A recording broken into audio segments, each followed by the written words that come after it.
So I'm so proud to say that I am connected to almost every Indian community which is present in, not just in Edmonton, but mostly Alberta.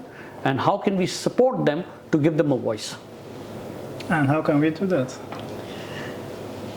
So, you want me to talk about more about myself and my journey? Yeah, everything we want to hear.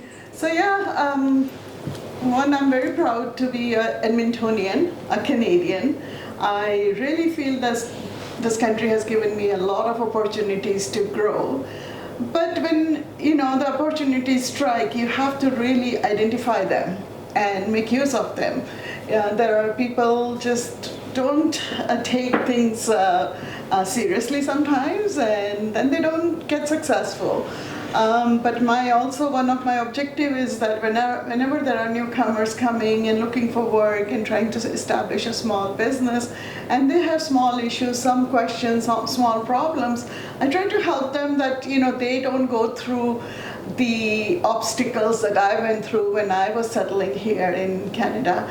And there were lots of challenges, but I'm very happy to say that we were able to overcome. I will give you a funny thing. Like one day when somebody asked me, I was sitting at my reception in our business, and somebody came to our door and said, "Can you donate to the rodeo?" And I didn't know what was rodeo, and I asked the question, "What is rodeo?" And the guy looked at my face and he walked away. So when we come as immigrants, there is a lot of things that we don't know about this country, but I'm really happy that now there's so many organizations who are there to help these newcomers to overcome the language barriers, the job barriers, and whatnot. And happy to help and happy to connect with you guys who have such a beautiful resource center that can help, all kinds of communities. So let's hear a bit about your journey. When you came here in the late 80s, what did you do? Finally starting a business, being a successful business owner. I would say you really made the Canadian dream possible for some of people watching who might want to go, who are going through that journey despite their challenges. What did you do? I was very lucky to be very educated from back home.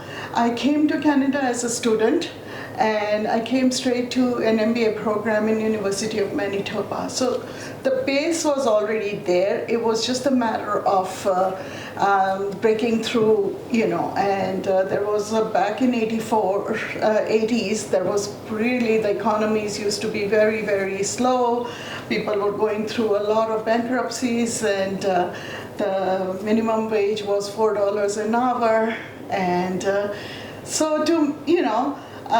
at that time, my husband and I, we both came together as students, and the only thing was in our mind that we're going to establish a business and we're going to settle here.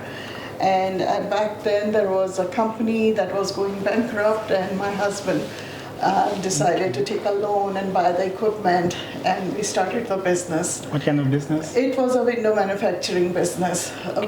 And we started with manufacturing wood windows, and it was just that phase that wood windows were just completely fading out and PVC windows were coming in, and the big business people in the market were coming in. We had no clue about PVC windows, but being, very energetic and entrepreneurial, we also started reading and, working towards, and we bought some few small equipments and started the window business. Is that still running today? Sorry? Is your business still running today? No, we sold it about 7 years ago. Oh wow! So you have lots of millions now. Yes, we sold the business. Yeah, I like the story. Yeah. And how did you get from there now to where you are? When did you retire? You chose to retire? So when we sold our business, it was a little bit unfortunate. My husband wasn't keeping good health, and so we had to make this decision to either sell it or stop doing anything. And we were lucky to sell our business.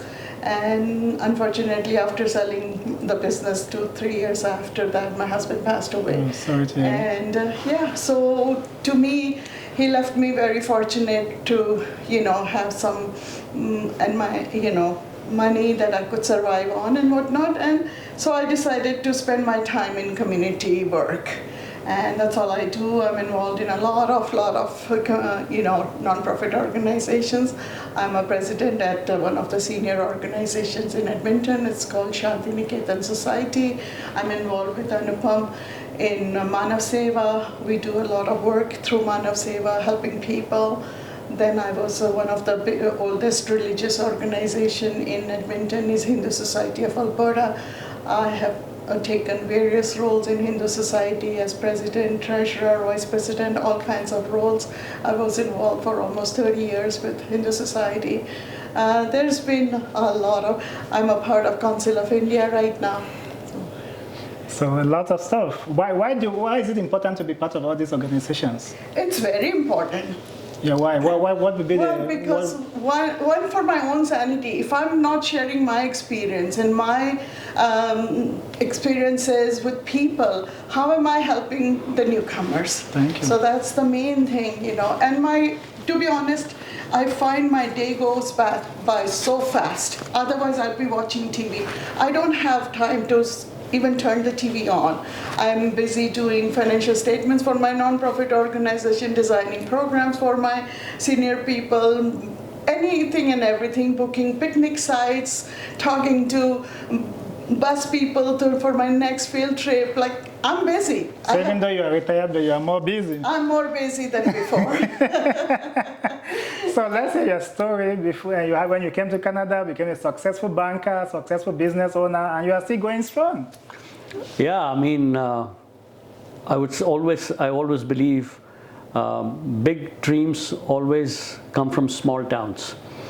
Like many immigrants, Canada has really been a country of choice for millions and millions of people who come and fulfill their dreams. When I came, just like many others, we just came with a few dollars in the pocket and 2 suitcases kind of thing, right? And many of them live their journey. The community becomes very important because I was very lucky that the Indian community was already there in Edmonton to give all the support. And how they give the support is through these community organizations. We are so blessed. Indian community just in Edmonton is touching or maybe a little over 100,000. 400,000 people live in Alberta, Indian community, which is around 10% of the 4 million living in Alberta. We've got over 30 great organizations, registered organizations. And these are the organizations in different capacities because every organization has a mission and a vision and a purpose to serve, right? So thoughtfully. So when I came, same thing. I needed help in my career development. I needed help in settling down. I needed help in the religious thing, with sentiments which I bring. So all these organizations, when they give you so much of support, one thing you always want to give it back. There's a time in life when you want to give back more than you get, right? Yeah. And so I think we are very blessed. God has been kind, the country has been kind, that it gave us so much that now time has come when we have to give back. And the only way you have to give back is money is secondary. Money is not the most important thing. It's the time. Time in the day. How can you be there for the people, organizations you need? So we make it a point that we are there by either leading the organization or volunteering in this organization or organizing events in that organization so that they also feel that there is a support which is adding up. My journey started similar to Renu's journey. I came on a permanent residentship.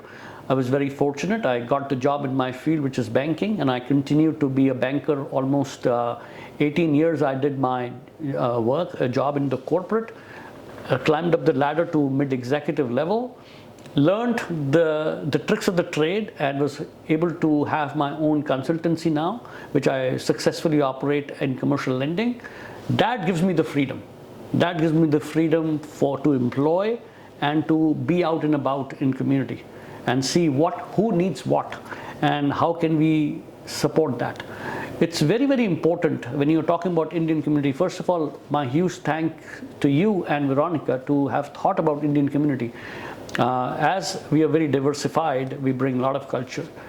It is very important that the smallness or the largeness is in the smallness of the thing, right? So what we do is basically we every weekend there is some program. So Renu is the president of Shanti Niketan Society, which is purely addressing the needs of seniors or semi-retired or senior people. I do not need to be a retired person in order to go there, right? Because these senior people are equally talented, but they need to be busy. So we have to find ways, how can I support that organization compared to Manav Seva I was talking about, or Councils of Societies in India, or some religious societies, or the Gujarati associations and the Kannada associations. And so every society's needs are different. It is just a matter of understanding, and being there for them is more important, and understanding because of the language differences. Yes, there would always be, and it's good to have those. So language, culture, food habits, dance habits, or anything that makes them a little bit different from me, but when I go there, I find myself the same Indian as them. Thank you. I think this is fantastic conversation. That's exactly what we wanted. We waited this long to get these two wonderful people, because to get people with this much experience and who are willing to give back. A lot of people have a lot to offer, but they are not willing to offer. They're too busy, or there's not in their interest to offer. These two have a lot to offer, and they have chosen to offer, and they are offering.